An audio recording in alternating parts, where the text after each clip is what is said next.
And we are Christian. 우리는 예수님의 사람입니다. Y somos cristianos.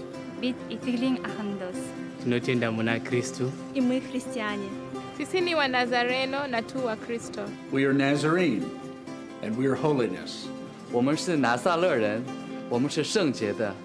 Tomorrow ha, tansiano tuwipchete. 미티안 간시. И мы люди святости. Tunatenda 모양새네. 우리는 세상과 구별된 성결인입니다. We are Nazarenes and we are missional. Imwe люди с миссией. Patian ria tuan mi kansi. Na tunaamini kupeleka ujumbe. We are missional. 我们是宣教者。 Y somos misioneros. Tunatenda kutumizira wamwe bano. Bit Nazarene. Bit posted ulchete kumus. We are Nazarene and we are connected. Kami sa rekapet man ni iskopla haso ko kyang mafamerd na rende. I forso kyang ni onronghen. Tomorrow ha, 용지 tuwipchete. Estamos conectados，在基督里是一体。 Bit imnekete. И мы едины. Na tunaamini kwa umoja. Tunatenda kubatana na wamwe bano. 우리는 모두 하나입니다. Kami ay Nazareno at kami ay magkakaugnay. We are Nazarene, and we are connected.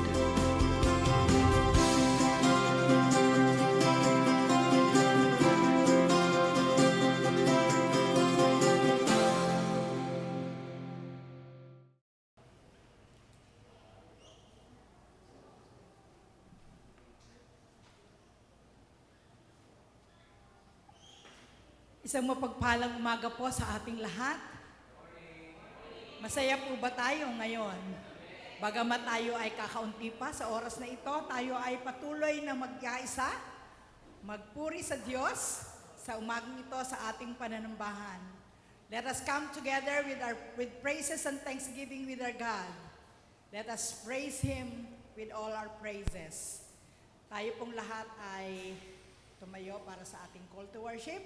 Ang pagpapala ng Diyos ang sumating lahat.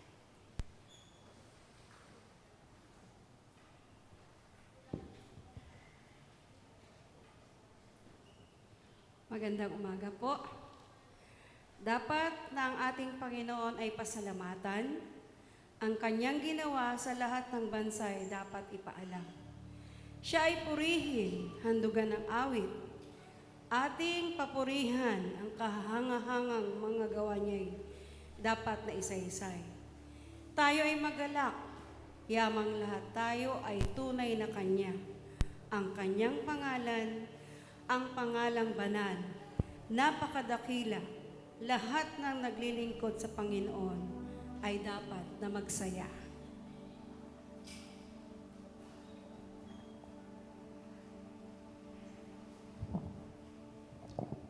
Let us come in the presence of the Lord. Let's pray. Our Heavenly Father, maraming salamat, O God, sa umagang ito. Another day to commune with you, Father. Thank you, O God. Salamat, O God, dahil alam namin, Panginoon, na nasa gitna mo, ang presensya mo, Panginoon, sa bawat isa. Nasa lugar na ito, Panginoon, ang inyong presensya, and we pray that we may experience, Father God. Lord God, dalangin din namin, Panginoon, sa aming patuloy na pagsamba sa inyo na ang aming isip, ang aming puso ay nakatuon lamang, Panginoon, sa inyo. Santabi namin, Panginoon, ang aming mga alalahanin, ang aming mga dalahin, and we may offer it to you, Father God, as we worship you, as we have fellowship, as we pray and sing for your name, Father God. And Lord God, dalangin namin na ang buong kongregasyon at ang aming mga kasamahan, Panginoon, ay patuloy mo pong pagpalain, patuloy mo pong pagkalooban, Panginoon, ng isang puso, Panginoon, na may papuri, na may pagsamba sa inyong pangalan. Lord, we just want to offer to you this day. In your name we pray. Amen. Amen. Magandang umaga po muli sa ating lahat. Ay, hello. Good morning, Ate Nisa. Good morning po. Ayan. Good morning sa ating lahat. Masaya po ba tayo na ito ay, kanina ko lang nalaman na huling linggo na pala ito ng August. Napakabilis ang araw, pero muli, ang Panginoon laging nandyan. Ang Panginoon laging hawak niya tayo. Kaya sa oras na ito, let's continue to praise the Lord. Ang awit natin, para kanino? Para kay Jesus. Para sa iyo lamang, Panginoon. Amen.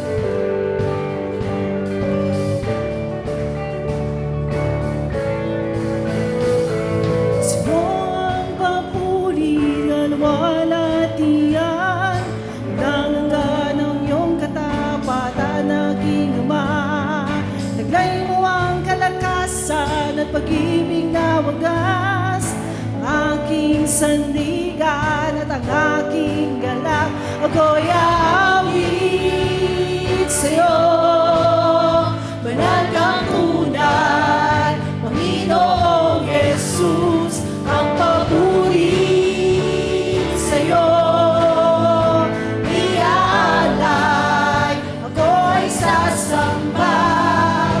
Ikaw ang pag-asa at kalayaan, ang tanging binigin sa bawat araw. Ako'y maninindigan sa iyong salita, ayos ang ngalan mo, ihahayag kita. Ako'y aawit sa'yo, banal kang tunay, Panginoong Jesus. Ang papuri sa'yo iaalay, ako ay sasamba. Liwanag ang kadakilaan mo, ikaw ay si Jesus. Si Jesus, magtitiwala ka ang pangalan mo. Kadakilaan mo, ikaw ay si Jesus. Si Jesus, magtitiwala ka. Liwanag ka, kadakilaan mo, ikaw ay si Jesus. Si Jesus, liwanag ka, kadakilaan mo, ikaw ay si Jesus. Si Jesus, kuya awit sa'yo, banal kang tunay, Panginoong Jesus. Ang papuri sa'yo iaalay, ako'y sasamba. Ako'y aawit sa'yo, banal kang tunay, Panginoong Jesus. Ang papuri sa'yo iaalay, ako'y sasamba. Liwanag ang kadakilaan mo, ikaw ay si Jesus. Si Jesus, liwanag ang kadakilaan mo, ikaw ay si Jesus. Si Jesus. Amen. So Lord, magliliwanag ka, Panginoon, ng inyong kadakilaan, Panginoon. So Lord, ngunit nga ang biyaya mo, Panginoon, lagpas-lagpas. Sa ibang salita, sukdulan ang biyaya ng Panginoon sa atin. And we need to praise Him. We need to bring back sa Kanya lamang. Amen.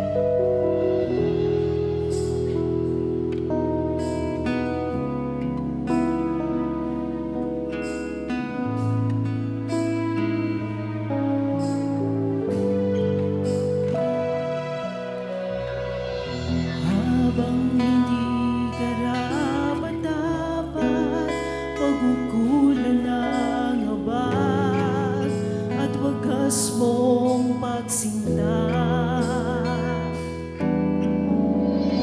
Habang walang kakayanan, masuklian ka ng mabuti sa lahat mong ginawa. Yakap mo ako sa aking karuhan, inibig mo ako nang di kayang tumbasan. Ng katarungan at katwiran na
magsimula. Habang walang kakayanan, masuklian ka ng mabuti sa lahat mong ginawa. Niyakap mo ako sa aking karunihan. Inibig mo ako nang di kayang tumpasan. O Diyos ng katarungan at katwiran na kahit minsan di na mahiran ng kabanatan at hatian. Salamat sa sumpulang biyaya mo, O Diyos ng pag-ibig na mas malawak pa kaysa aming mga pagkakasala. Higit pa sa buhay ko, salamat sa sumpulang biyaya mo. So Lord, pupurihin ka. Pupurihin ka sa awit, itataas ang aking tingin, itatanghal sa buhay ko'y nangingin na, O Diyos. Higit pa sa kalangitan, ang iyong kalwalhatian, kadakilan mo'y di mamabantayan. Jesus, sa'yo ang kapurihan. Jesus, sa'yo ang kapurihan. Kalwalhatian ngayon at magpakailanman.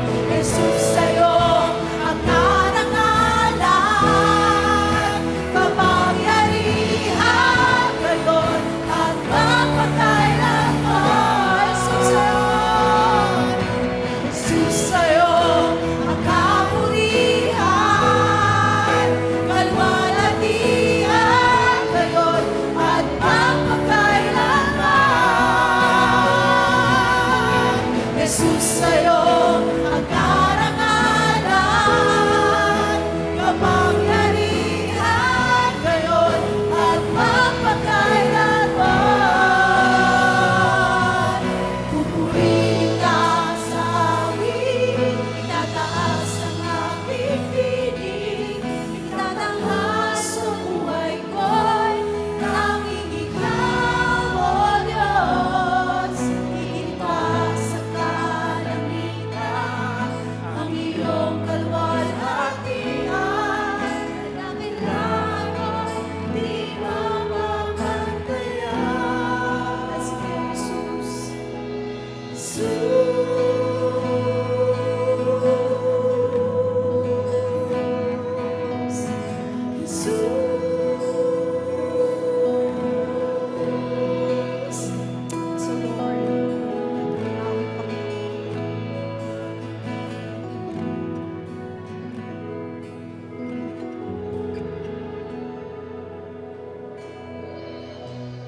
Sinabi ni Jesus, lumapit kayo, kayong mga nabibigatang lubha, at kayo ay aking bibigyan ng kapahingahan. Ask, and you will receive. Seek, and you will find. Knock, and the door will be open upon you. Ngayon po ay panahon ng ating panalangin bilang magkakapatid sa Panginoon. Panahon na idulog natin sa Kanya kung ano po yung mga kahilingan natin. At sabi ni Pablo, paalala niya sa atin, pray without ceasing, with thanksgiving in our hearts. Sa lahat daw po ng ating mga panalangin, lakipan natin to ng pagpapasalamat. Ang kinin natin, ang mga panalangin natin, At higit sa lahat ng mga paalala sa atin ng ating Panginoong Yesus, sabihin natin, Father, not my will, but your will be done. Sa paggiling natin sa Panginoon, sabihin natin sa Kanya, Panginoon, hindi ang nais ko, kundi ang kalooban mo ang maganap sa mga panalangin ito. Panahon po ito ng panalangin.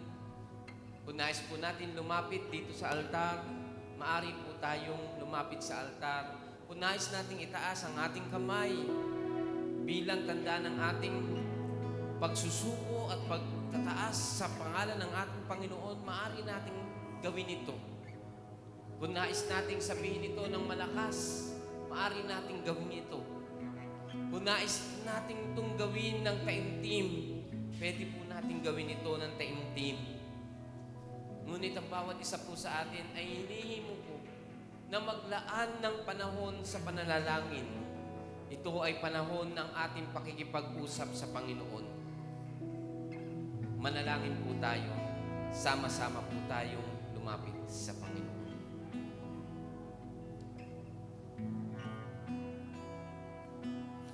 Dinadakila ka namin, aming Diyos. Pinupuri ka namin sa kawalang hangganan. Dahil ikaw ang Diyos na may lalang ng langit at lupa. Ikaw ang nagkaloob ng buhay sa bawat isa sa amin. Bagamat kami, Panginoon, ay namuhay na malayo sa iyo dulot ng kasalanan. Ngunit hindi mo hinayaan na kami ay maging malayo sa iyo patungo sa walang hanggang kapahamakan, kundi ipinadala mo ang iyong bugtong na anak na si Jesus upang kami ay sumampalataya sa Kanya at maniwala bilang aming Panginoon at tagapagligtas. Sa gayon, O Diyos, ang nasirang relasyon namin sa iyo, aming Ama, ay muling maisaayos. At ang nasira naming katangian na nagbuhat sa iyo ay maipanumbalik ang pagiging kawangis ni Kristo. Salamat dahil kami ay pinabanal mo, dahil kami ay inari mong ganap, dahil kami ay bago ng nilalang kay Kristo, dahil kami ay mga tao na namumuhay sa ilalim ng iyong biyaya at ng iyong kagandahang loob. Salamat dahil lahat ng mga nagaganap sa amin ay pinahihintulot mo upang maranasan namin ang iyong pag-ibig, upang maranasan namin ang iyong kagandahang loob, upang makita namin na ang iyong pagmamahal sa amin ay wagas at totoo. Panginoon, sa pagkakataon na ito, pinasasalamatan ka namin dahil sa iyong pagkalinga sa amin. Iningatan mo kami at nitong nagdaan ang mga araw at patuloy na iniingatan ngayon at sa mga darating pang mga araw. Hindi mo kami pinababayaan. Salamat din, Panginoon, dahil sa umaga na ito, naniniwala po ako na ang mga panalangin na idinudulog ng iyong mga anak na mga naririnig mo ngayon, na inihahain sa iyo, isinasamo sa iyo ng may pananampalataya at pagtitiwala na ang banal na kalooban mo ang siyang magaganap, ay tinugon mo na ayon sa iyong makapangyarihang pagkilos sa aming buhay, ayon sa iyong banal na kalooban. At ang kalooban mo, Panginoon, ay tanging sa ikabubuti namin, sa ikagaganap ng iyong banal na layunin para sa aming buhay. Batid mo, Ama, ang mga kapatiran na dumadaan sa samot-saring mga hamon at pagsubok sa buhay. Batid mo ang dumaranas ng mga karamdamang pisikal. Bagamat ito ay pinapahintulutan mo upang lalong tumibay ang aming pananampalataya. Subalit ang iyong pagpapagaling ay sa iba't ibang kaparaanan. Loobin mo, Panginoon, na gumawa ka ng isang miracle para sa mga kapatiran namin. Kung loloobin mo na immediate healing, ipagkakaloob mo po ito. Kung ito po ay sa pamagitan ng prosesong medikal, naniniwala po kami na ito ay kaparaanan mo upang mahayag ang kaluwalhatian mo. Dahil alam po namin na sa lahat ng bagay, katulad ng sinabi ni Jesus, na aming Panginoon at tagapagligtas, sa aming mga karamdaman at sa kagalingan nito, na itataas at naluluwalhati ang iyong pangalan. Maluwalhati ka, Panginoon, sa aming kalagayang pisikal. Maluwalhati ka, Panginoon, sa aming kalagayang material, pinansyal. Maluwalhati ka, Panginoon, sa aming kalagayang espiritual. Tugunin mo ang mga panalangin namin ayon sa iyong banal na kalooban. Ito man ay pisikal na kalusugan, ito man ay espiritual na kalusugan, ito man ay pinansyal na kalagayan. Ama, dalangin po namin ang iyong pagkilos sa amin. Patuloy na pag-isahin mo ang aming mga puso bilang iyong mga anak. Nadalhin namin ang kabigatan ng isa't isa, na kami ay magdamayan sa lahat ng pagkakataon. At dinadalangin po namin na anuman ang mga pagkakaiba-iba namin at watak-watak namin, gamutin mo po kami as community of faith and make us a one body, loving one another as we love you, O God. Panginoon, tulungan mo rin kami na magpatawaran, Panginoon, sa isa't isa, at gayon din mapatawad namin at humingi kami ng tawad sa mga taong nagawa namin ng masama o ng hindi maganda. At gayon din mapatawad namin ang mga taong gumawa sa amin ng hindi mabuti, Panginoon, sapagkat ito ang kalooban mo. Father, iniahabilin po namin sa iyo ang buong isang linggo na darating. Be glorified sa lahat ng ito. Lord, kumilos ka sa aming buhay, and we declare this morning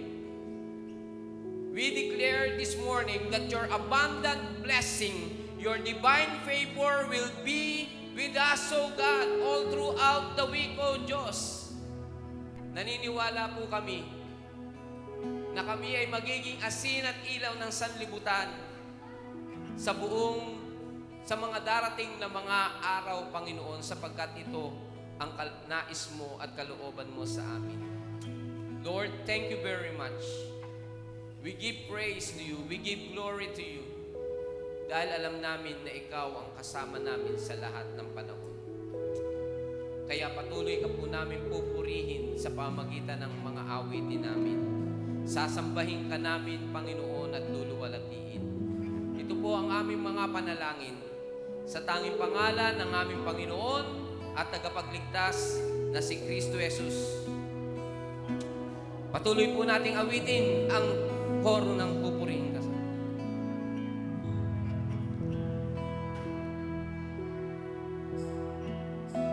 Purihin ka sa awit, itataas ang aking tinig, itatanga sa buhay ko'y tanging ikaw, O Diyos. Higit pa sa kalangitan, ang iyong kalwalhatian, kadakilan mo'y di mapapantayan. Jesus, sa'yo ang kapurihan, kalwalhatian ngayon at magpakailanman. Jesus, sa'yo ang karangalan, kapangyarihan ngayon at mapagkailanman. Pupurihin ka sa awit, pupurihin ka sa awit, itataas ang aking tinig, itatanghal sa buhay ko. Kaming ikaw, O Diyos, higit pa sa kalangitan, ang iyong kalwalhatian, kadakilan mo'y di mapapagpayan.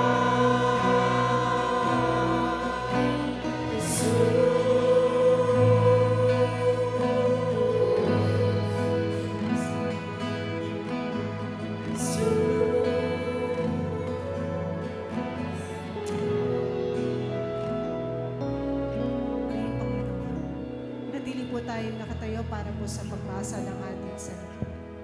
Sa salita ng Panginoon.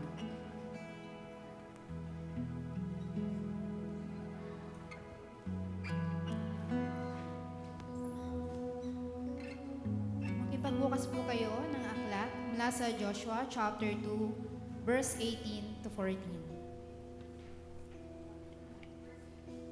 Verse 8 to 14. Bago natulog ang mga espiya, umakyat si Rahab sa bubong at sinabi sa kanila, alam kong ibinigay na sa inyo ni Yahweh ang lupaing ito, at ang mga tiga rito'y takot na takot sa inyo. Nabalitaan namin kung paanong pinatuyo ni Yahweh ang dagat na pula, nang kayo'y tumawid galing sa Ehipto. Nalaman din namin na pinatay ninyo sina Sihon at Og, mga hari ng mga Amoreo sa silangan ng Jordan, at nilipol ang kanilang mga hukbo. Kinilabutan kami nang marinig ang mga balitang iyon. Natakot kaming humarap sa inyo, sapagkat si Yahweh na inyong Diyos ay Diyos ng langit at ng lupa. Kaya ngayon ipinangako ninyo sa ngalan ni Yahweh na hindi ninyo gagawa ng masama ang aking sambahayan. Alang-alang sa pagtulong kong ito sa inyo, bigyan ninyo ako ng isang katibayan. Ililigtas nga ninyo ang aking ama't ina, ang aking mga kapatid at ang kanilang mga pamilya. Katibayang hindi ninyo kami hahayaang mapatay. Sinabi sa kanya ng mga espiya, ang buhay namin ang garantiya sa buhay ninyo. Huwag mo lang ipagsasabi ang pakay namin dito. Ipinapangako naming walang masamang mangyayari sa inyo kapag ibinigay na sa amin ni Yahweh ang lupaing ito. Maraming salamat po sa pagbabasa ng banal na salita ng Diyos. Makakapunan ng lahat.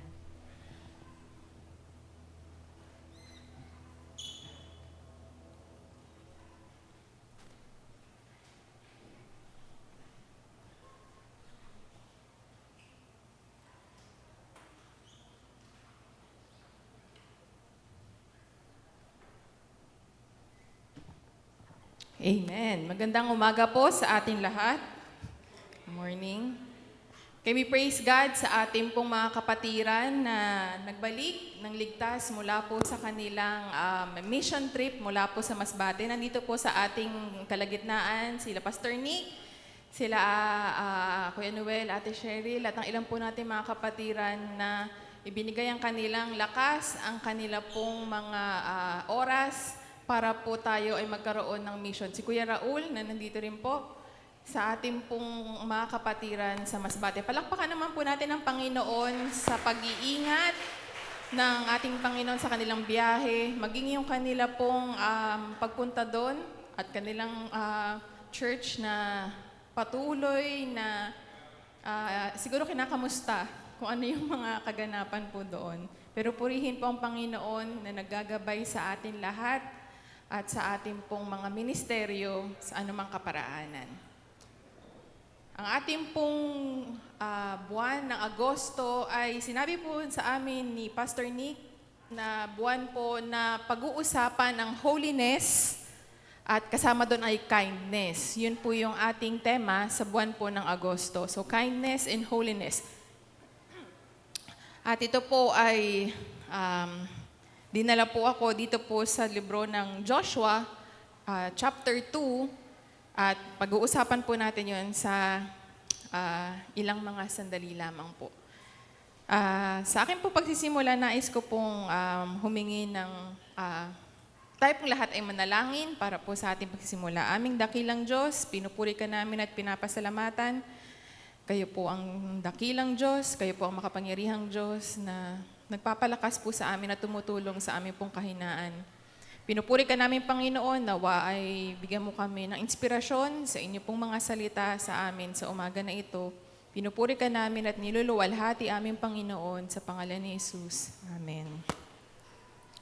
Meron po akong katanungan sa ating pong mga kapatiran, kung naranasan niyo na po bang magkaroon ng isang serbisyo o produkto na hindi nyo inaasahan, na hindi maganda yung quality ng produkto na yon. Ang ilan po sa atin, may mga pagkakataon na binibigay natin yung ating bayad o yung ating pong pera doon sa serbisyo o doon sa produkto na yon. Pero sa mga ilang saglit lang, parang ito ay, sabihin natin, palpak. Or ito ay parang hindi maganda yung kalidad ng ibinigay sa atin. So personally po, ako ay mayroong serbisyo na natanggap. At nung pumunta ako doon sa lugar na yon, sabi ko, sana maayos tong serbisyo na makuha ko. Hindi ko na lamang po sasabihin kung ano yun, pero dumating po ako doon sa lugar na aking hinihinga ng serbisyo, 1:00 ng hapon.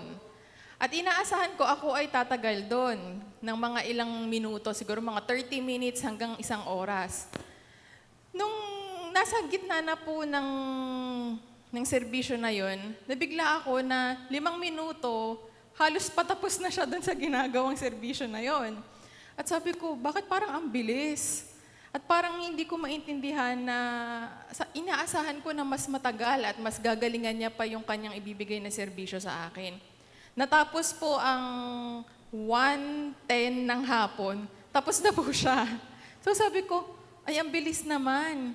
At dahil po doon, automatic na naisip ko, ay parang maganda na yung aking pong, yung kinuhanan na serbisyong yun, magbigay ako ng tip na hindi ko inaasahan. Sabi ko, hindi naman ako gano'n nasiyahan, hindi rin naman ako gano'n natuwa, pero sige na nga, nabigyan ko tuloy ng hindi inaasahan na tip.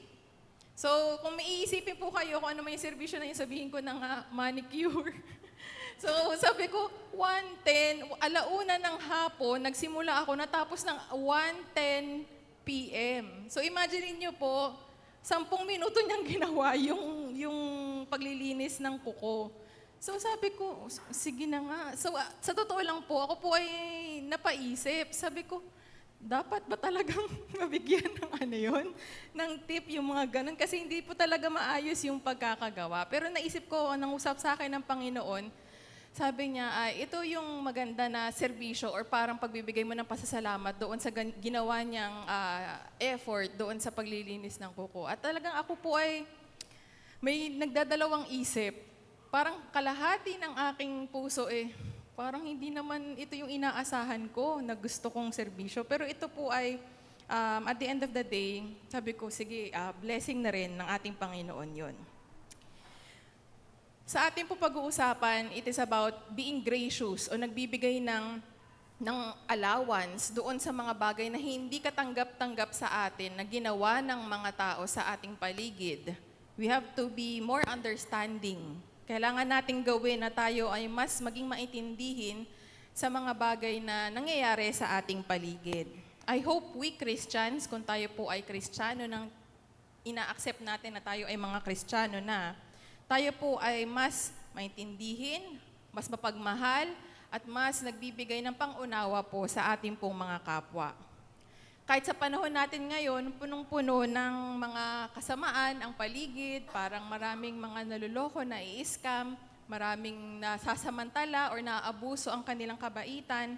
Ang ating pong pagtugon bilang isang Kristiyano ay ang pag-intindi at pagpapasa Diyos ng mga bagay na hindi katanggap-tanggap na ginawa sa atin o parang hindi deserve or hindi natin deserve sa mga pagkakataon na ito. Alam niyo po, ang konteksto po ng ating pag-uusapan ngayon, kung babalikan po natin, ay isa pong pag-alala ng kabutihan at katapatan ng ating Panginoong Yahweh sa mga Israelita na naghahanap o naglalakbay para marating yung kanilang lupang pangako or parang yung kanilang sariling bayan, sarili nilang bansa, para sila ay makasettle down at maituring nila na tahanan na ito na kanilang maituturing. Kung babalikan po natin yung mga kaganapan sa banal na kasulatan sa Lumang Tipan, lahat ng pinagdaanan po ng mga Israelita, masasabi natin na napakahirap at kaawa-awa yung kanilang naging sitwasyon. Tinuring silang mga alipin ng mga Ehipto, pinagtrabaho, sapilitan sila na pinagbuhat ng mga mabibigat na bagay, at maituturing sila na talagang walang tigil o inabuso sila sa kanilang paraan ng pagtatrabaho o pang-aalipin sa kanila. Mayroon silang mga bagay na nais gawin, ngunit hindi po nila magawa dahil wala po silang sariling bayan, walang sariling identity o pagkakakilanlan sa kanila pong mga buhay. Napakapalad po natin, di ba po? Tayo po ay may bansang Pilipinas. Mayroon tayong mga tahanan na maituturing. At kung sasabihin po natin na mapalad ang mga Israelita noong mga panahon na ito, sabihin natin na medyo nakakaawa yung kanilang sitwasyon, yung pang-aalipin po sa kanila. Sa kabila po ng kanilang mga kakulangan, makikita pa rin po natin ang paggabay at pag-iingat ng Panginoong Yahweh sa kanila despite ng kawalan nila ng sariling bayan o para sila ay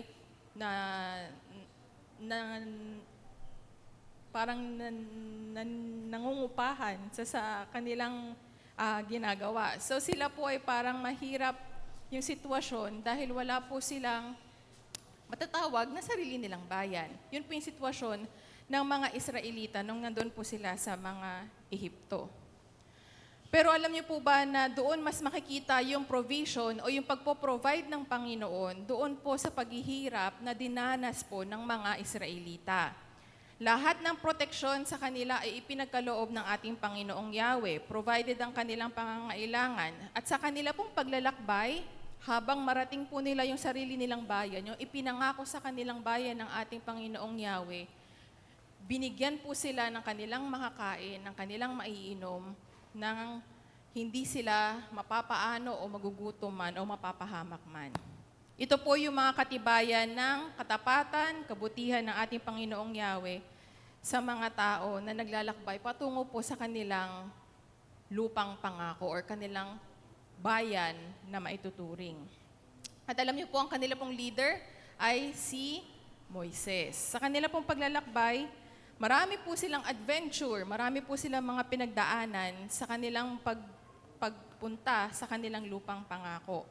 Alam niyo po ba na hindi po narating ng kanilang leader yung kanila pong promised land or hindi po nila kasamang nag-celebrate yung kanilang leader na si Moses para marating po yung lupang pangako na matatawag nilang sarili nilang bayan o sarili nilang bansa.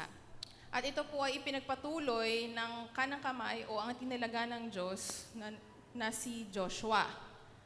Siya po ang itinilaga na kapalit ni Moises para magpatuloy silang marating yung sarili nilang bayan, yung lupang pangako ng Panginoon na Kanaan.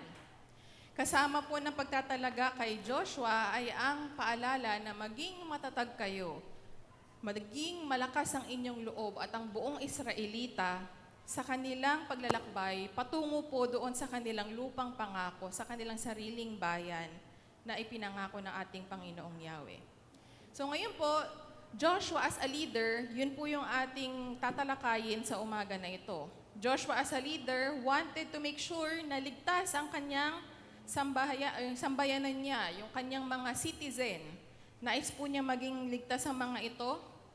At isa po sa kanyang naisip na strategy para po maging ligtas yung kanilang pagpunta doon sa kanilang lupang pangako o sa kanilang sariling bayan ay magpadala ng espiya dahil marami ng mga, sabihin na natin yung term is mga squatters na nandun sa sarili nilang bayan na hindi naman talaga dapat nandoon sa bayan na yon, pero nanatili na doon at doon na nagsettle at nagtayo ng kanilang mga tahanan. At sabi ni Joshua, itong mga to ay kalaban, kung tutuusin. Ito ay maaring mag-aklas. Sila ay maaring magpasimula ng gera dahil aagawan natin sila ng teritoryo. Kaya ang ginawa po niya, nagpadala po siya ng espiya, spy, para mag-obserba, tingnan kung ano ba yung makikita doon sa lugar na yon at mapaghandaan po nila kung ano man yung kailangan nilang gawin, necessary action, necessary preparation para sila po ay maging handa sa pagpunta po doon sa kanilang sariling bayan. So dahil po doon, nagpadala po si Joshua ng 2 espiya. At doon po sa kanyang pagpapadala ng espiya, napadpad po yung mga espiya na yon sa tahanan po ng isang babae na nagngangalang Rahab sa Tagalog, sabi nila. At doon po sa bahay ni Rahab, sa Jericho, na isang babaeng nagbebenta po ng aliw, si Rahab ay isang babae na nagbebenta ng, sabi nila, ay sa English, prostitute. Yun po yung kanyang, yun po yung term. Ay nakarating po sila doon, yung 2 espiya na yon, at doon muna ipinagstay ni Rahab doon sa kanyang tahanan. At dahil po doon sa pagpapastay ni Rahab, doon po sa 2 espiya na yon, nakarating yung balitang yon sa kaalaman ng hari, ng leader ng bayan na yon. At sabi ng leader na yon, magpapadala ko ng tauhan ko dyan sa tahanan ni Rahab para mag-obserba, tanungin kung talaga bang kinupkup niya yung 2 espiya ng kalaban natin. Okay? Medyo mabilis po ba yung kwento? So tuloy po natin yung kwento. At doon sa kanilang pagpapapunta doon ng hari, sabi po ni Rahab, ito po yung mga katagang sinabi ni Rahab. Sige, balikan na lang po natin. Una, tinago po ni Rahab yung 2. Hindi niya sinabi at hindi niya pinaalam na nandoon yung mga espiya sa kanyang tahanan. At panandalian lamang daw silang nagstay doon, pero hindi sila nagpatuloy o hindi sila nagtagal doon sa tahanan ni Rahab. So sinabi po ni Rahab, oo, nandito naman sila, pero hindi sila nagtagal. Umalis naman sila agad, hindi sila nanatili dito. Yun po yung sabi niya. Yun po yung sabi ni Rahab doon sa mga tauhan ng hari. So sabi po doon, pinotektahan niya po ang mga ito at hindi binanggit yung direksyon na pinatunguhan ng 2 espiya kung saan po sila talagang direksyon pupunta. Kumbaga, maaari nating sabihin sa Tagalog, niligaw ni Rahab yung mga tauhan ng hari para hindi magtagpuan yung espiya na 2 ng kanilang kaaway, ng mga nakatira doon sa lugar na yon. Ang tanong po natin ngayon, bakit? Bakit po kaya ginawa ni Rahab yun? Ano po kayang kanyang motibasyon o ano kaya ang kanyang dahilan bakit ginawa ni Rahab yung ganoong klase ng pagsasabi na hindi sila nanatili dito pero pumunta sila sa ibang direksyon? Aalamin po natin. Sabi po sa mga Bilang chapter 21, verses 21 to 30. Sige po, next slide. Amen. Yan. So ito po yung mga dahilan kung bakit si Rahab ay gano'n na lamang yung kanyang pagliligtas o pagprotekta doon sa mga tauhan o sa mga espiya na to laban sa tauhan ng hari. Unang-una po, doon po sa paglalakbay ng mga Israelita, papunta po sa kanilang lupang pangako, napunta po sila sa bayan nila Rahab, sa barangay o sa bayan na yon. At doon po sa kanilang paglalakbay, papunta po doon sa bayan nila Rahab. Ang mga Israelita po ay nandoon po sa bayan ng Haring Sihon. Ang pangalan ay si Haring Sihon. At ang mga Israelita na bitbit ang kanilang mga gamit, nakiusap po kay Haring Sihon na pwede po ba kaming makiraan sa inyong bayan para kami ay makalusot doon sa aming hinahanap na lupang pangako. Si Haring Sihon nagalit. Hindi maaari yan.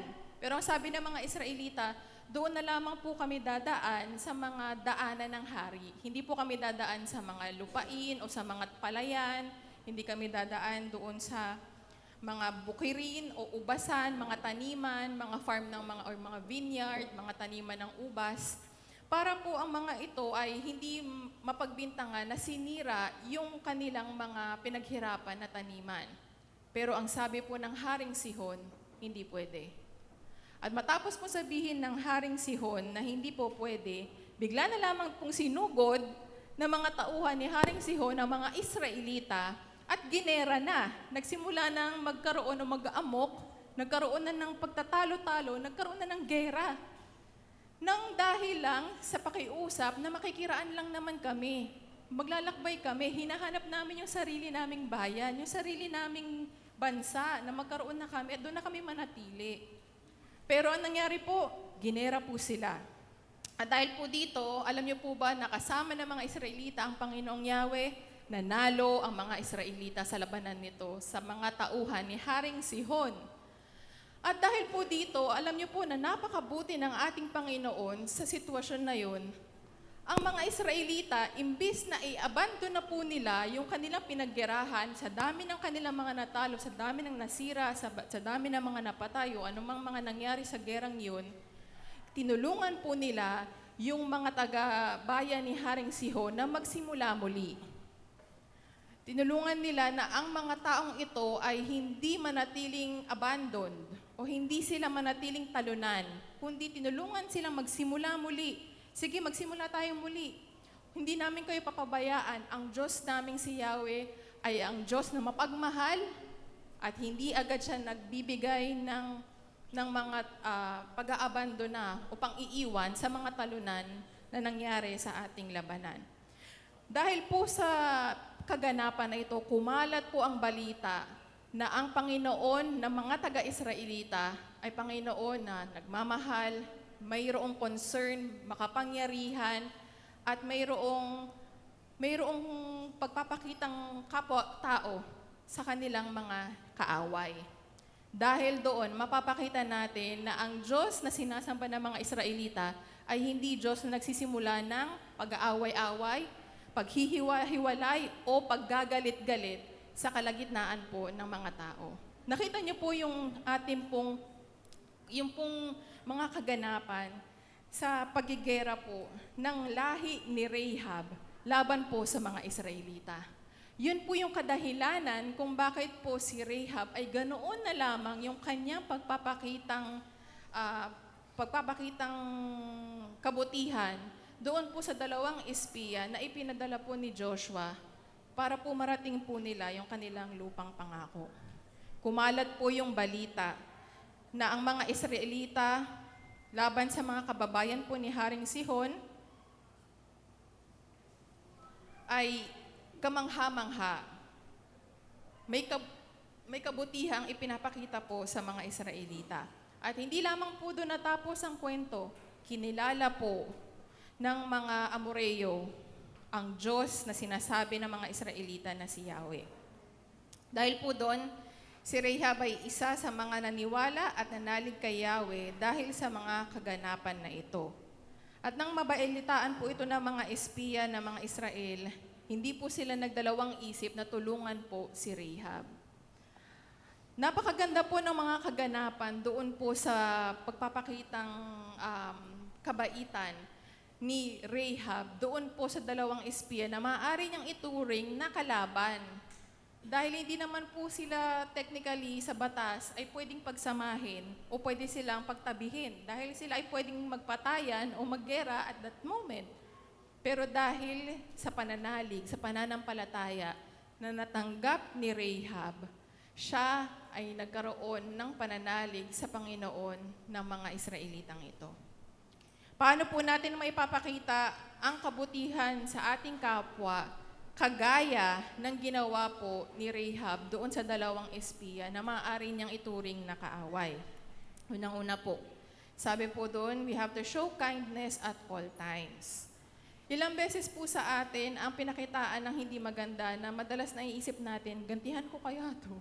Sana talaga. Yung mga nagsasalita ng mga kung ano-ano minsan out of ating sariling mga pag-iisip na sana madapa, sana magtumbling, sana matapilok. Meron po ba kayo minsan ganun kaisipan? But bilang isang Kristiyano, we have to show kindness at all times. Kung tayo mismo ang unang nakaranas ng kabutihan ng ating Panginoon, makakaya din po natin itong ipasa sa ating pong mga kapatiran.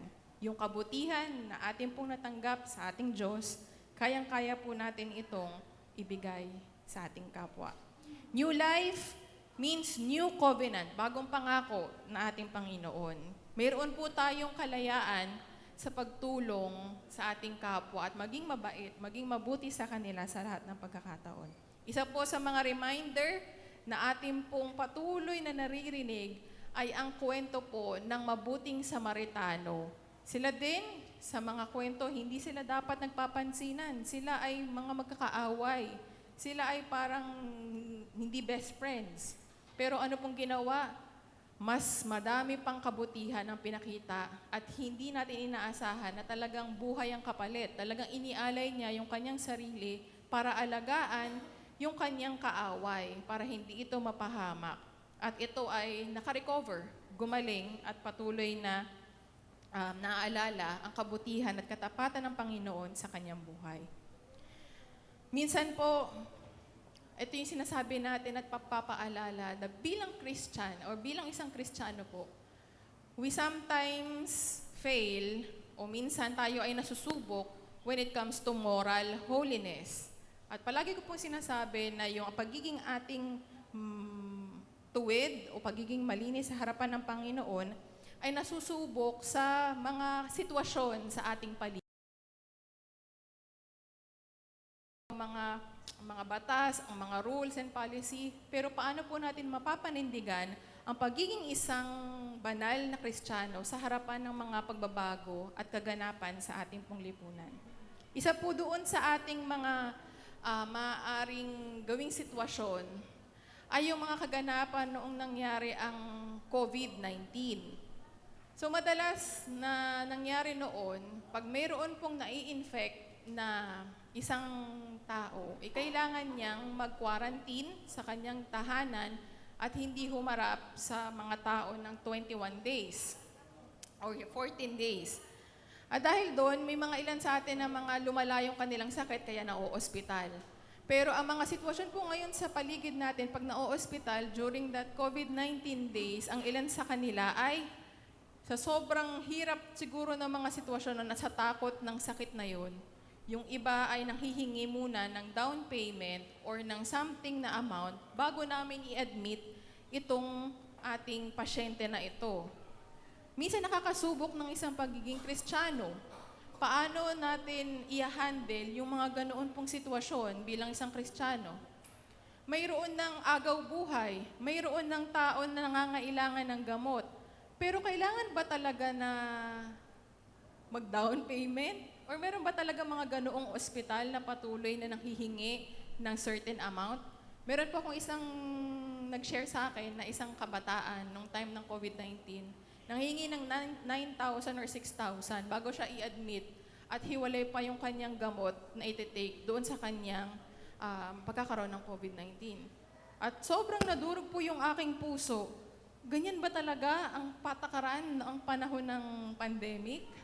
Na hindi ka na ma-admit, kailangan mo munang maghanap ng pang-down para ikaw ay magkaroon ng kagalingan. At dito po masusubok, ano ang banal o ano ang makakristyanong gawain sa panahon ng mga gantong sitwasyon. Sabi nga po natin, minsan mas concerned po tayo doon sa mga policy o doon sa mga rules ng ospital na yon. Pero naiisip natin na talaga bang ito ang kalooban ng Diyos na gawin natin bilang isang Kristiyano? Ito ba talaga yung nais niya na mangyari doon sa mga taong nahihirapan at halos hindi na nila alam ang kanilang gagawin? There are instances that kailangan po nating ilabas yung ating pong pagkakaroon ng pagkakapwa-tao. Sabi doon, maganda naman po yung kanilang intensyon kasi sila ay parang society or sila po ay parang isang organisasyon, ospital. Pero paano po natin mapapakita ang pagmamahal ng Diyos sa mga tao na kagaya ng nasa sitwasyon na ito? Minsan po kasi sa ating pong lipunan, ang mga katanungan po ay ganito. Sige, next slide po.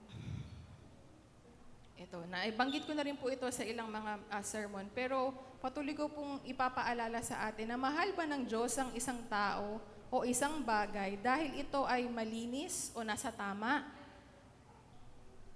O dahil yung isa po, sabi po dito is, banal ang isang tao dahil ito ay mahal ng Diyos, ito man ay hindi pangkaraniwan sa ating lipunan o naaayon doon sa mga nangyayari sa ating kapaligiran. Mahal ba talaga ng Diyos ang isang bagay dahil siya ay nasa tama? O dahil mahal ng Diyos ang isang tao dahil ito ang kanyang nais? Na ito man ay hindi pangkaraniwan, binibigyan tayo ng kagandahang loob ng ating Diyos. Pinagkakalooban tayo ng ating katatagan. Pero minsan po kung ano po yung nararapat sa ating lipunan, yun lang yung ating nakikita na tamang gawin. Kung ano po yung pangkaraniwang nakikita natin, sige, yun ang nais ng Diyos. Pero minsan, ang mga hindi pangkaraniwan, yun po ang ginagamit ng ating Panginoon para mas maipakita ang kanyang pagmamahal sa iba't ibang klase ng mga tao sa ating paligid. Nasusubok po ang ating pong pagiging banal sa ating pong minsang moralidad. Kailangan bang tanggapin ng isang bagay na to kasi okay naman siya, maganda naman ang kanyang background, okay na siya, banal na siya. Pero paano nga kung kagaya ng sitwasyon doon sa naaalala niyo po sa COVID-19 na kailangan na niyang magkaroon ng solusyon, kailangan na niyang magkaroon ng gamot. Paano natin mapapakita yung pagiging Kristiyano sa mga ganoong sitwasyon? Kung i-share ko po sa inyo, isa po sa mga problema ng church ng Galatians is yung kanila pong pagiging stricto sa pagsunod ng batas. At nalilink or may connection po yung kanilang pagiging relihiyoso sa galing nilang mag-memorize ng mga laws sa kanilang society. Yung pagiging galing nila, nagkakabisado sila ng mga law, na Jewish law, at yung galing nilang magkabisado, sila ay tinataguri ang magaling o relihiyoso o malapit sa ating Diyos. Pero when it comes to the spirit or working ng espiritu ng ating Panginoon, medyo hirap silang tanggapin. Dahil sila ay mayroong kaalaman, pero minsan ay hindi naman gumagana kanilang puso o pagiging maawain sa kanilang kapwa. The Lord wants us to be kind, to be merciful, magkaroon ng alawan sa pagkakamali ng bawat isa, at higit sa lahat, maluwalhati ang Panginoon na nagkakaloob ng pagmamahal sa bawat isa sa atin. Nawa hindi po tayo maging kagaya ng mga mananampalataya, ilan sa kanila, sa Galatian Church na magaling sa mga teknikalidad. Sabihin na natin is legalistic, pero nahihirapang maging isang Kristiyano sa paraan ng kanilang paglilingkod sa kapwa. At sana tayo po ay mas kakitaan ng siguro humility and kindness sa bawat isa po. Pangalawa po na nais kong matutunan po natin dito po sa ating pong sa buhay po ni Rahab is our lives will be a testimony to all. Ang ating pong buhay ay talagang open book. Pag tayo po ay Kristiyano, malalaman at malalaman po ng mga tao yung katapatan ng Panginoon at kung paano po siya kumilos sa ating pong mga buhay. Naalala niyo po ba kung paano naligtas ni Rahab yung dalawang espiya? So, itinago niya po. At paano yung kanyang motivation? Ano yung motivation niya? Kasi yung mga Israelita, tinulungan silang makabangon muli doon sa panggigera sa kanila ng mga kalahi ni Rahab. At dahil po dito, malaki po yung impact, malaki po yung pagkilos ng Panginoon doon sa sitwasyon na yon. Imbis na iwan na namin tong bayan na to, maging talunan na sila forever, maging loser na sila, hindi po ginawa yon ng mga Israelita at ng ating Panginoon, kundi tinulungan nilang magsimula muli ang mga kalahi po ni Rahab. It is good news to all na yung pong ginawa ng Panginoon sa buhay po ng kanilang kalaban, naging testimony po sa pagiging convert or pagkakakilalang muli ni Rahab at ng kanyang buong sambahayan.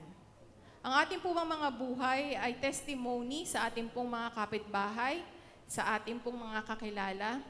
Kumakalat po ba ang balita ng mabuting balita na mula sa ating Panginoon? O baka naman ang kumakalat na balita ay kabaliktaran? Baka puro ang kumakalat na balita tungkol sa ating pagiging Kristiyano ay puro pamumuna or hindi maganda.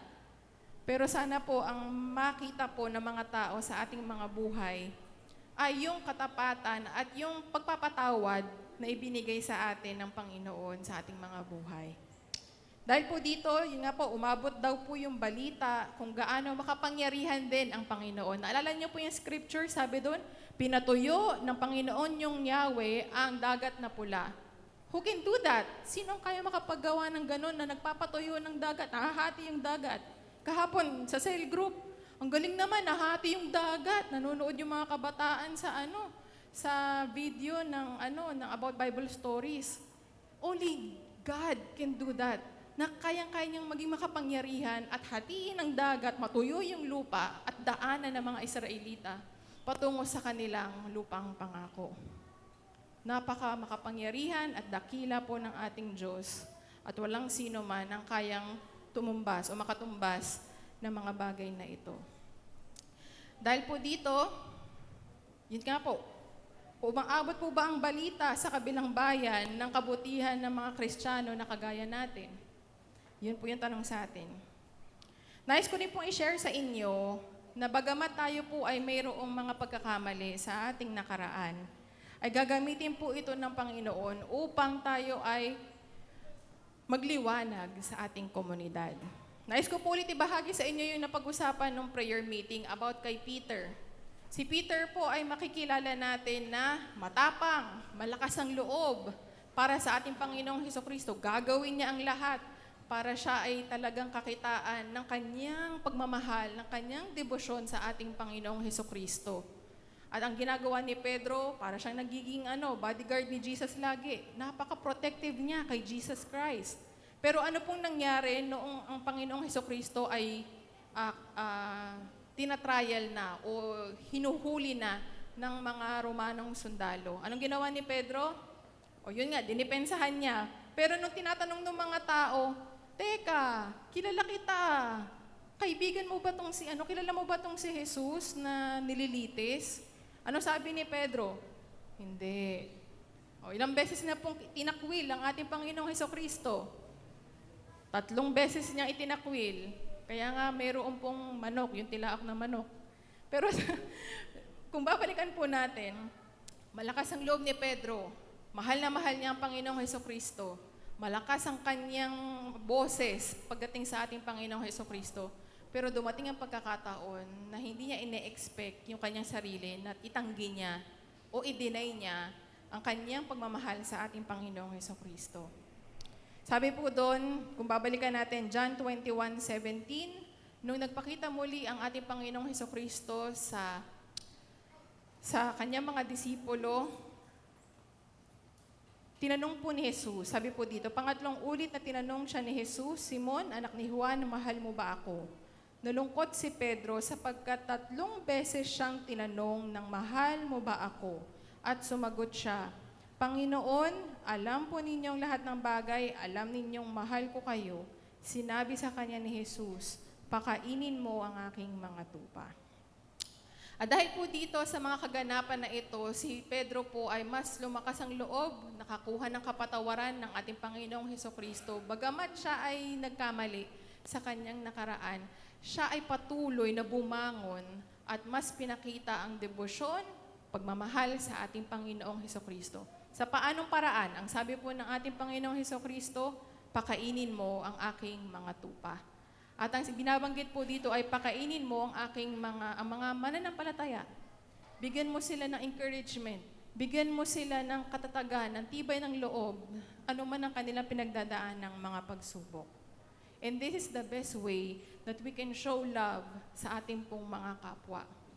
Hindi dahil sa magagandang mga sinasabi siguro natin, maganda yon, pagiging protective natin, kagaya ng ginawa ni Pedro, maganda rin po yun. Pero higit sa lahat, napakagandang regalo na marinig nila sa ating mga bibig ang salita ng Panginoon na pinapatatag sila sa kanilang pinagdadaanan sa kanilang mga buhay. Sana tayo po ay kakitaan ng testimony sa paraan ng pag-share natin ng salita ng Panginoon sa lahat ng tao. This is the life of Rahab. Ang kanyang ginawa po ay magiging testimony. Malalaman po natin kung bakit sa next point po natin. At dahil po doon, balik po ulit ako kay Peter. Si Pedro po ay naging napatawad ng Panginoon. At dahil po doon sa kanyang ginawa, mas lumakas ang kanyang loob, pinalakas siya ng banal na Espiritu. At dahil po doon, he became an important man in the history of Christianity. Sabi po doon, si Pedro daw po ay naging abala at ginugol ang kanyang buong buhay para patatagin at maging isang pastor sa lahat ng klase ng tao sa kanyang paligid. Siya po ay naging isang, sabihin na natin, leader, obispo ng kanyang kapanahunan at siya ay patuloy na pinatatag ng ating Panginoon sa kanyang buhay. Pangatlo po, ano po ba yung bagay natin na pwede nating makuha doon po sa buhay na ipinakita po ni Rahab? That God will reward those with pure heart. Binibigyan ng biyaya ng Panginoon ang mga tao na mga mayroong busilak o mabuting puso. Rahab might seem to have hindi pangkaraniwang trabaho. Masasabi natin that she was a prostitute. Parang hindi yata match. Kung titingnan natin, pwede nating iwasan sa lipunan itong mga to. Pwede nating sabihin na itong si Rahab na to parang nakakadiri or parang hindi maganda yung kanyang kabuhayan. Pero ginamit po ito ng Panginoon para siya ay magkaroon ng maayos na future maging ang kanyang sambahayan. Hindi lamang po si Rahab ang naligtas, kundi ang kanyang buong pamilya ang nagkaroon ng biyaya na mula sa Panginoon. Dahil busilak ang kanyang puso, tapat ang kanyang puso, walang halong naiisip na ibang masamang motibo laban doon sa kanilang mga kaaway, kundi nais lamang niyang pakita yung kanyang pananampalataya sa ginawang pagtulong ng mga Israelita sa kanyang mga kalahi. Dahil po doon, makikita po natin na yung kanyang nakaraan at yung kanyang hinaharap ay magkakaroon ng malaking layunin sa pagdating ng ating tagapagligtas na si Jesus. Okay, so bakit po kaya? Sige po, next slide.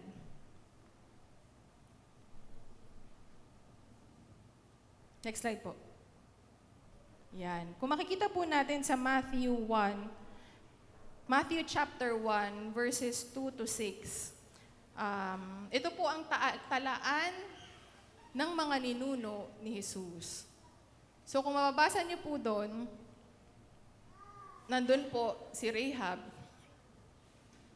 Boaz na anak ni Salmon kay Rahab, Obed na anak ni Boaz kay Ruth, at Jesse na ama ni Haring David, ay parte po ng lineage or ng talaan ng lahi ng ating Panginoong Hesukristo. There might be judgment sa atin na hindi okay yung kanyang nakaraan, hindi okay yung trabaho ni Rahab, pero bakit siya naging parte ng buhay o ng lahi ng ating Panginoong Hesukristo? Maybe this can be something odd or kakaiba po sa atin. One thing is for sure, ang ating pong mga buhay ay ginagamit ng Panginoon para sa kanyang dakilang plano. Ano man po yung ating nakaraan, ano man po yung ating mga pinagdadaanan, kung tapat po ang puso natin sa ating Panginoon, kayang-kaya niya pong baguhin ito at gawing parte ng mabuti at dakilang plano ng ating Panginoon. So minsan, meron tayong mga pagkakataon na naghihina tayo ng loob na ano kaya plano ng Panginoon sa akin? Parang ang baba-baba naman ng aking narating. O parang hindi naman yata ako nagkakaroon ng pagbabago sa aking buhay. Ito po ang ating gawing paalala sa atin. maaring may mga ilan sa atin na nakikita natin na perpekto halos ang kanilang buhay, pero ito po ay may plano ang Panginoon kung paano po mangyayari ang mga bagay na ito. At tandaan po natin na hindi lamang si Rahab ang nakatanggap po ng biyaya ng ating Panginoon dahil ang pangako po nito ay ang buong sambahayan niya ay maalala ng mga espiya na ito upang maligtas po sila sa anumang kapahamakan. Kung titingnan po natin sa mga susunod na scripture, sa ilang pong mga verses, sabi ng dalawang espiya, paano namin maaalala yung tahanan mo? Kasi ito ay stranger, bahay ng stranger at bigla lang silang nagkita. Sabi niya, lagyan mo ng pulang tali or scarlet na tali, lubid, para maalala namin yung iyong lugar at mapagdasal namin at sabihin namin kay Joshua na aming leader na spare kayo o iligtas kayo sa anumang kapahamakan. Hindi lamang si Rahab ang maliligtas, kundi ang kanyang ama't ina, mga kapatid, at ang kanyang buong sambahayan. Nakita niyo po ang bunga ng pusong tapat sa ating Panginoon, na ang ating pong mga pinagdadaanan, bagamat hindi minsan nagiging maayos, ito po ay kayang-kayang baguhin ng ating Panginoon sa kanyang kaluwalhatian. God can change our past and use it for His glory sa kanyang kaluwalhatian, anuman ang ating mga pinagdadaanan. At ang magandang balita po ay naging parte po ang buhay ni Rahab para po marating ang lahi ng tagapagligtas na ating Panginoong Hesukristo. Kaya sana po tayo po ay patuloy na magbigay ng paalala ng isang mabuting gawa ng pagkakapwa-tao o isang pagiging mabuting tao, mabait, ay resulta ng ating pananampalataya sa ating Panginoong Hesukristo.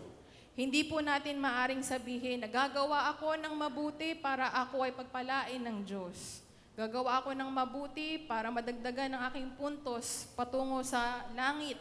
Kundi ang ating pong pananampalataya ang babago po sa ating mga puso para makita po natin ang dakilang plano ng ating Diyos sa ating pong mga buhay.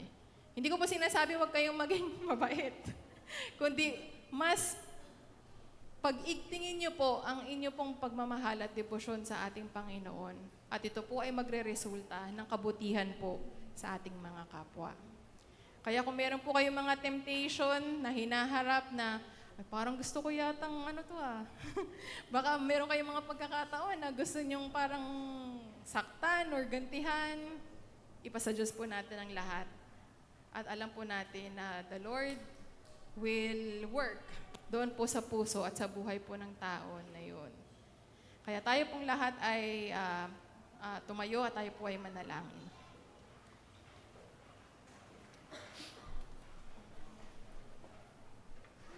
Aming Diyos, aming dakilang Ama, salamat po, O God, sa inyo pong patuloy na pagkilos po at pagpapaalala sa amin ng inyo pong kadakilaan po sa aming mga buhay. Maraming salamat, Panginoon, dahil alam namin na kayo po ay patuloy na nakikita po sa amin pong mga buhay araw-araw. Turuan niyo po kami, O God, na maging kagaya po ni Rahab, na nagpakita ng kabutihan sa kanya pong kapwa. Dahil po sa kanyang pananampalataya na natagpuan po sa kabutihan ng mga Israelita. Salamat po, Panginoon, dahil kayo po ang Diyos na tumutulong po sa aming kahinaan. Kung kami man, Panginoon, ay may mga pagkakamali, kayo po ang nagtatama nito.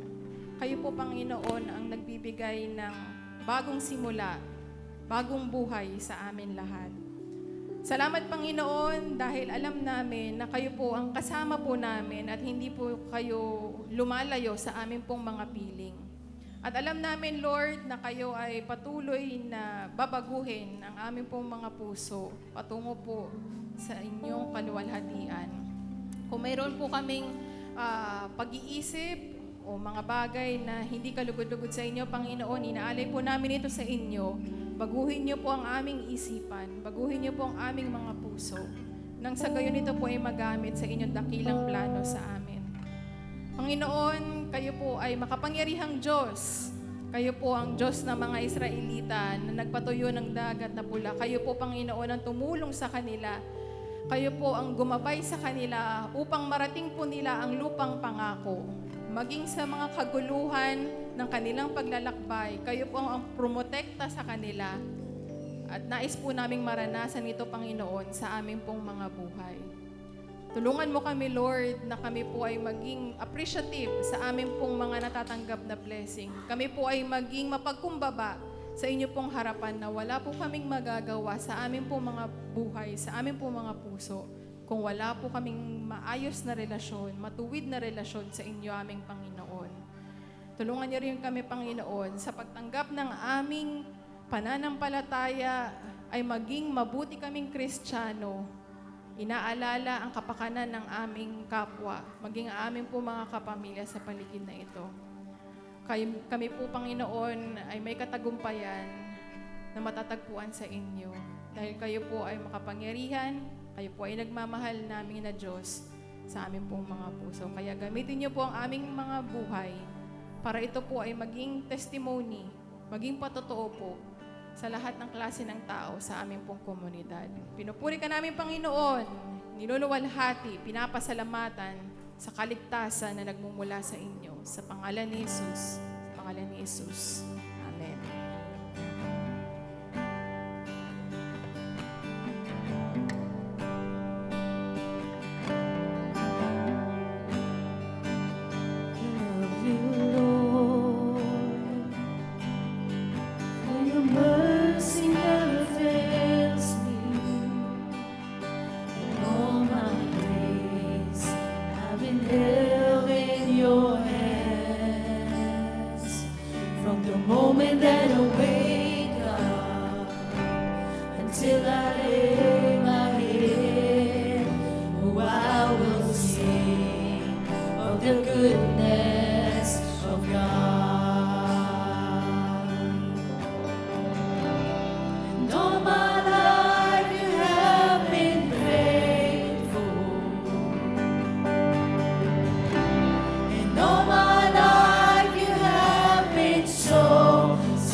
Pagpalang umaga po sa ating lahat.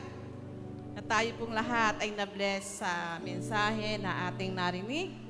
Maraming salamat po, Pastora Erica. Ang tema po ay kindness, holiness and kindness. Kasama po sa kindness ang pagkakaloob natin sa ating Panginoon. So maaari na po tayong makalapit para po dalhin ang ating mga tithes and offering.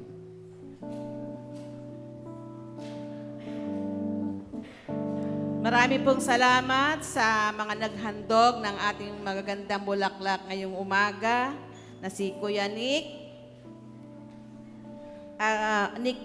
Pakaira and Divine Sarmiento. Salamat po sa inyo. At maraming salamat kay Brother Romel sa napakasipag talaga at palagi napapanatiling malinis ang ating bahay-sambahan.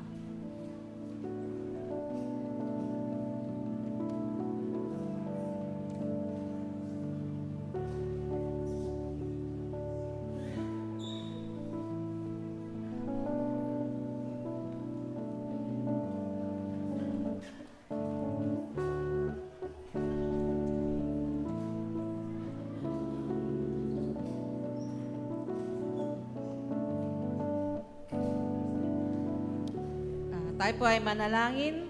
Dakilang Diyos, aming amang mapagmahal, salamat po, Panginoon, sa inyong kabutihan, sa inyong pong kagandahang loob. Panginoon, narito po ang aming mga tithes and offering. Dalangin po namin, Panginoon, na ito po ay magamit sa ikalalaganap ng iyong gawain dito sa lupa. Salamat po sa may mga magandang kalooban na naghandog para po sa ikalalaganap ng iyong gawain. Pagpalain niyo po, Panginoon, ang mga hanap buhay, ang mga pinagkukunan nito, Panginoon, nang sa gayon, Panginoon, ay muli ibinabalik po namin ang lahat ng kabutihan sa inyo, Panginoon. Lord, tanggapin mo po ito at patuloy na mapalaganap pa, Panginoon. Salamat po, Panginoon, sa inyo pong kabutihan sa bawat isa. Ito po ang aming dalangin sa pangalan po ni Jesus. Amen. Para po sa ating pagpapatuloy, wine-welcome po natin ang ating bisita ngayong umaga na sina Kalisa at Carl Lapidario. Anak po sila ni Sister Jesly. Welcome po sa pananambahan at nawa hindi lang po ito ang una at huling pagbisita niya rito sa ating sambahan. At gayon din po, welcome po sa mami ni Ate Asel na si Mami Lisa Pimentel. Magandang umaga po at welcome po kayo sa pananambahan. Para po sa ating mga announcement, ang mga gawain po ng simbahan ay patuloy. Ang ating mga weekly schedule po ay ang Sunday worship po ay ginaganap tuwing alas 9 ng umaga. Every Sunday po ito. Prayer meeting. Every Wednesday, anyayahan po kayong lahat, yung mga may available time po para maka-attend ang ating prayer meeting. Ito po ay ginaganap every Wednesday at 7:30 ng PM po ng gabi. Ang worship and media team naman po ay nagkakaroon po ng ensayo tuwing alas 4 ng hapon. Ang mga may nais po na makibahagi sa ganitong gawain at may mga talento na itinatago, makipag-ugnayan lamang po sa mga music team sa pangunguna po ni Ate Christy, ni Kuya Herbs. Ang prayer breakfast naman po ay ginaganap every first Saturday of the month. Ito po ay dito po sa ating bahay-sambahan. Alas 6 po ito ng umaga magsisimula. Ang mga affinity group naman po or devotions, Bridger Sunday 4 p.m. Ladies, may dalawang po ito. Isang Thursday po, 7:30 p.m. at Friday naman ay 7:30 p.m. Ang sa Thursday po ay Google Meet po ito nangyayari. Nagaganap. Ang Dorcas naman po ay Friday, 3 p.m. po itong hapon. At ang Men in Christ po, Sunday, 4 p.m. Itong mga Men in Christ na mahilig sa kape. At ngayon naman po, para po sa ating mga pastor counseling, yun pong may mga nais na personal na makipag-usap, makipag-ugnayan sa ating mga puting pastor, available po sila anytime. Pwede po natin silang kausapin through personal or through chat. Nakalagay na rin po dito ang kanilang mga number or nais po ninyo silang i-text or tawagan. At ngayon naman po, dahil last Sunday ng buwan, ay atin po i-recognize ang mga mag-birthday nitong August. At meron pong inihandang munting regalo ang steward. Walang nakapost ng pangalan. Ano nga po sa monitor yung mga pangalan ng celebrants?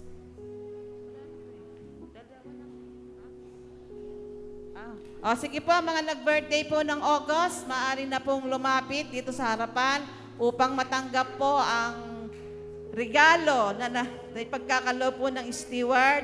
At ang magba-birthday po ngayong ng August 28, si Ate Christy Sabado at si Kuya Nick, 29. August 29 po magba-birthday, batang-bata.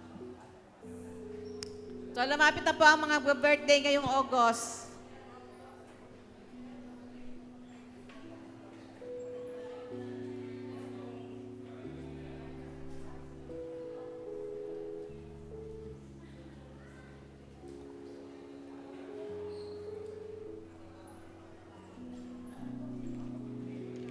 Okay.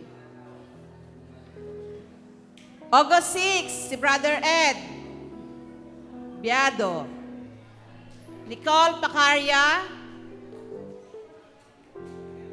Olive Cirujano, Oji Sierra, Hil Umali, Aurelio Sabado, Eva Martinez, Cyrus Sabrano, Jason Biado, Rich Miner, Elma Sabrano, Christy Sabado, advance happy birthday. Nick Pacarya, advance happy birthday.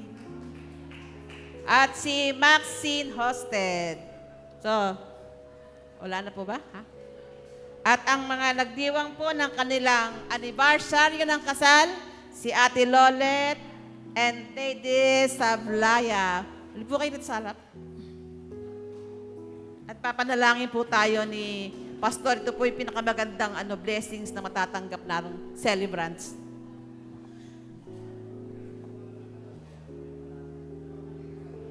Baka meron pa pong nag-birthday na hindi po nabanggit ang pangalan, maaari po kayong lumapit dito sa harapan para po kayo po ay maipanalangin. Meron pa po ba na nag-birthday sa inyo? Wag po, si Nicole pala eh. Meron pa ba? Si Mami? Sige po, yung lahat naman, eto, si Brother Noel. Ay, si Jan. Oo nga pala, si Jan po ay birthday kahapon ba? Kahapon si Johnny Boy. Meron pa po ba? Saka nag-celebrate ng kanilang anniversary. Meron ba? Wala na? Sige po, tayo pong lahat ay tumayo and let us pray for our brethren, mga kapatiran na nagdiwang ng kanilang kaarawan. Merong binanggit sa Biblia na sabi doon, Panginoon, tulungan mo akong bilangin ang aking mga araw upang ako ay magkaroon ng karunungan. Napakahalaga po na pagkakasabi ito ng sumulat ng awit na ito. At meron pong dalawang magkaibigan na nagkwekwentuhan. Ang sabi po ng isang beses lamang tayo mabubuhay. At pagkatapos ay mamamatay na tayo. Ang sabi naman ng isa, hindi. Isang beses lamang tayo mamamatay, araw-araw tayo ay nabubuhay. Mga kapatid, kayong mga nagdiwang ng kaarawan, araw-araw na kayo ay nabubuhay, binibigyan kayo ng Panginoon ng mga pagpapala ng buhay. At ngayon, buwan na ito, pinaalala ng Panginoon ang kanyang katapatan sa inyo. Pinaalala ng Diyos na hindi niya kayo pinababayaan. Maging mapagpasalamat kayo sa ating Panginoon at ilaan ang inyong patuloy na buhay na ipinagkakaloob sa inyo ng Panginoon sa pagbibigay ng kaluguran at kapurihan sa Kanya. Paglingkuran ninyo siya ng buong katapatan. Tayo pong lahat ay manalangin, iunat po natin ang ating mga kamay sa mga kapatid natin na ito.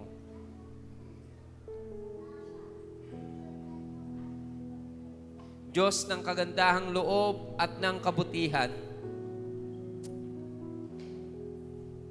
Ikaw na nagbigay ng buhay sa bawat isa sa amin, lalo't higit sa mga nagdiriwang ng kaarawan ngayong buwan ng Agosto. Tinataas namin ang banal na pangalan mo at niluluwalhati. Wala kang katulad. Ang pag-ibig mo ay wagas sa bawat isa. Nagpapasalamat kami sa isa pang taon ng pagpapala na ipinagkaloob mo sa bawat isang kapatiran namin na ito, na nagdiwang na naman ng isa pang taon ng biyaya na buwat sa iyo at gayon din anibersaryo ng kanilang kasal. Panginoon, pinasasalamatan ka namin sa kanilang mga buhay. Pinasasalamatan namin dahil nananatili silang matatag sa kanilang pananampalataya. Pinasasalamatan ka namin dahil sa pamamagitan ng kanilang mga buhay, dumadaloy ang iyong masaganang biyaya at kagandahang loob. Pinasasalamatan ka namin dahil sila ay buhay na patotoo ng iyong kagandahang loob at ng iyong miracle works, O God. Pinasasalamatan ka namin dahil sila ay katibayan ng iyong katapatan sa iyong mga pangako na kailanman hindi napapako, na pinagpapala mo ang iyong mga anak at hindi pinababayaan.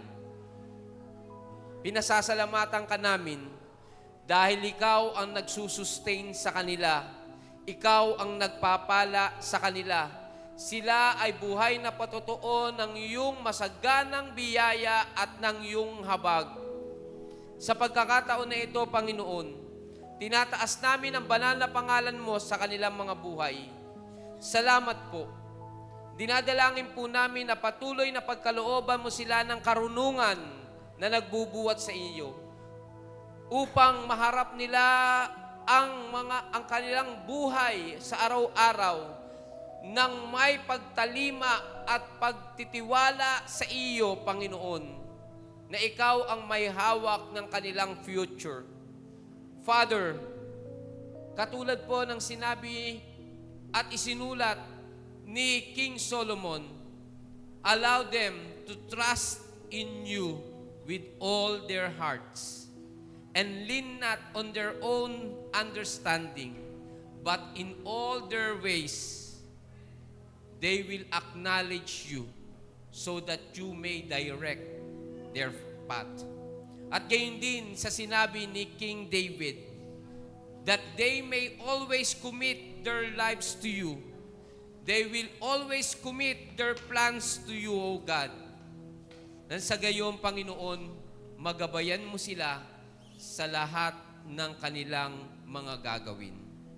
Father, in times of difficulties, in times of trouble, ikaw ang kanilang maging sandigan.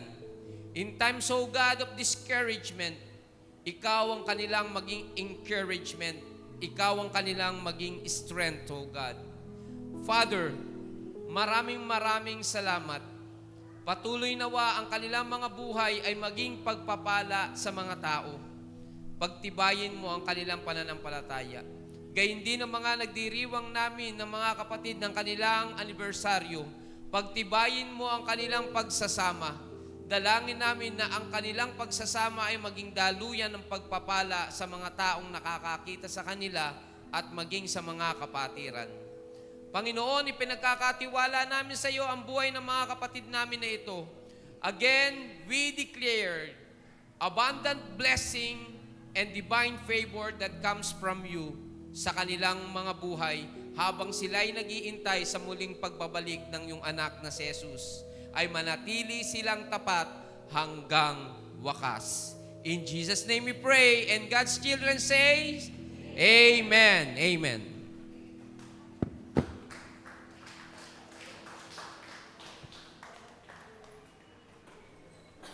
announcement pa rin po para po sa ating bayanihan, para sa sasakyan ay patuloy pa rin po tayong lumilikom ng halaga para po ito ay magkaroon na po tayo ng sariling sasakyan.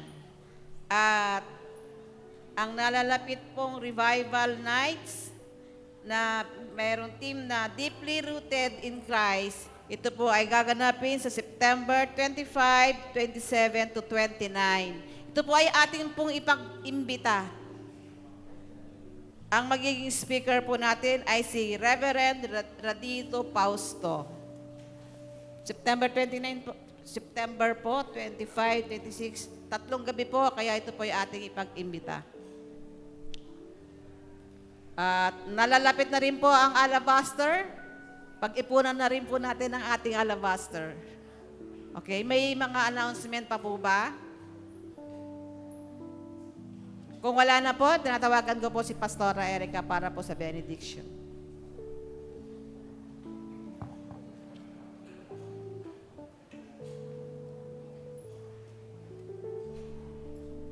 Amen. Purihin po ang Panginoon. Tayo pong lahat ay tumayo. At pwede niyo po bang batiin ang inyong katabi ng encouragement of peace sa kanila? Tapikin po sila. Yan. Tayo pong lahat ay manalangin. Aming dakilang Diyos, salamat po sa inyong paalala sa amin sa araw na ito. Maraming salamat po sa inyong katapatan. At nawa, ituruan niyo rin po kami, Panginoon, na maging mabuti, tapat po sa aming kapwa, lalong-lalo na po sa inyo, aming Panginoon. Ang Diyos ng kapayapaan ang siyang muling bumuhay sa ating Panginoong Jesus na naging dakilang pastol ng mga tupa dahil sa kanyang dugo na nagpatibay sa walang hanggang tipan. Naway ipagkaloob niya sa inyo ang lahat ng kailangan ninyo upang maisagawa ang kanyang kalooban at sa pamamagitan ni Hesukristo ay gawin niya sa atin ang nakalulugod sa kanya. Papurihan nawa si Kristo magpakailanman sa ngalan ng Ama, ng Anak at ng Espiritu Santo. Amen.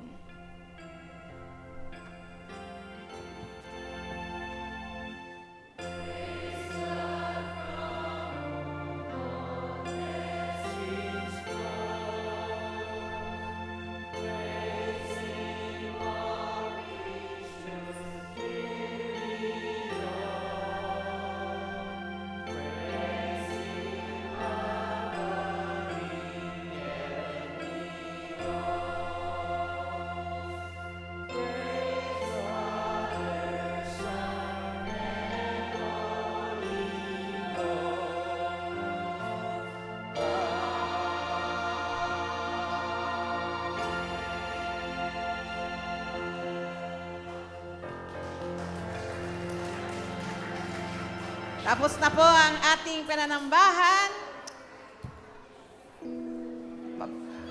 Sunday school po, wag po natin kalilimutan. Mapagpalang linggo po sa bawat isa.